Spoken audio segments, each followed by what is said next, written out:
Hello, dear students. Today we'll be continuing again with the most fascinating dramatic monologue of Robert Browning, My Last Duchess. Now, last time I stopped where we were talking about the way the Duke is expressing his emotions and his ideology. In fact, we can say not exactly the emotions, but his we can have a deep insight into the psychology of the character of the Duke. So he is just narrating the messenger about what exactly his last wife and the last duchess was.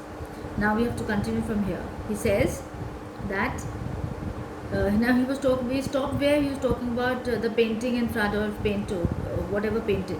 So he says, "Her mantle laps over my laps, ready is just too much. The paint must never hope to reproduce a faint half flush that dies along his road."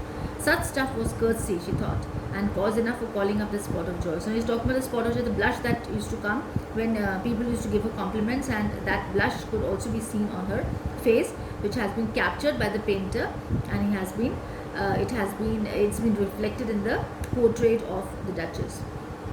Now the Duke feels that what kind of a heart she had. She had a heart, how shall I say, too soon made glad, too easily impressed. He says that she had such a heart.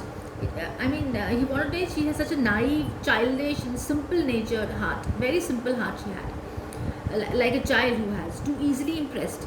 So she was pleased easily by trifles or by petty compliments of people. She liked whatever she looked on. Whatever, for the Duke, it was something which is quite childish and stupid, but basically, I personally feel that she was a pure divine soul. That's why she was easily impressed, and she used to live the life like a child lives, happy in every moment, every second enjoys a life. So she liked whatever she looked on. She says, now the Duke is saying that whatever she looked on. So here we can say that the generous nature of the Duchess, she had a humanistic tendency, and she was quite generous. And this nature is completely against or juxtaposed with the arrogance and the unliveliness of the Duke. So basically she was innocent, and this innocent look she looked on, and her looks went everywhere. So basically, what the Duke felt is because she was innocent, her look proved fatal to her life, because this was not bearable for her husband. Sir, it was all one.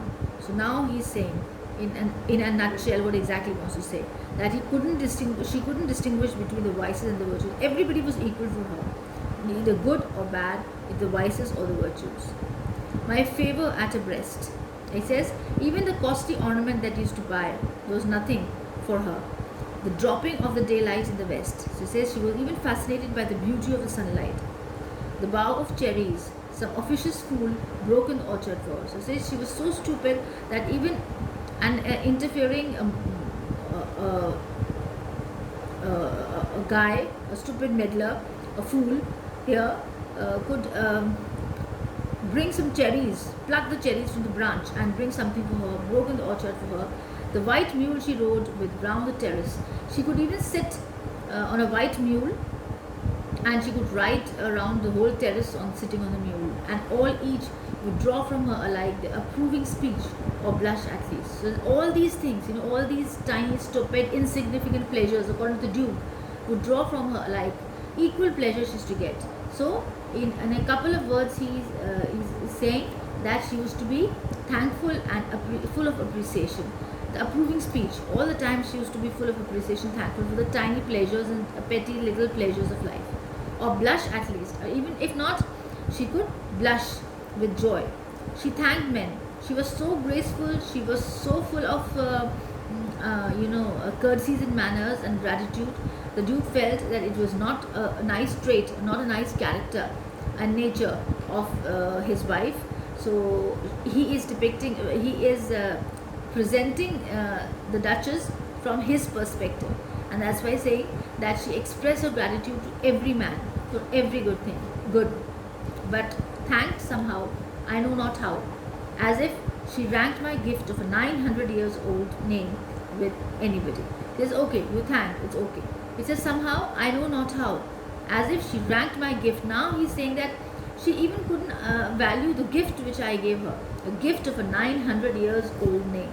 Now he is boasting about his ancestry, and he's also bragging to the messenger that he had a very important, significant ancestry of the Duke, and she was unconsciously disregarding this ancestry, and this is something which is unhumanistic done by the Duchess. She says 900 years old of a name and ancestry the Duke had of his clan, and that was nothing for her with anybody. So he says she was least conscious of the honor and the position and the name and the fame of his ancestry and his the dignity of his ancestral name.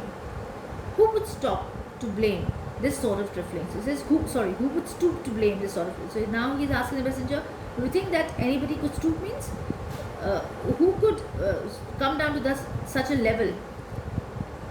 No, and here again we can find that the dominance of a man is reflected here. So he says that who could stoop down to such a level to blame this sort of trifling, this kind of foolish attitude or foolish conduct? This is a loss of dignity. So who would tolerate this?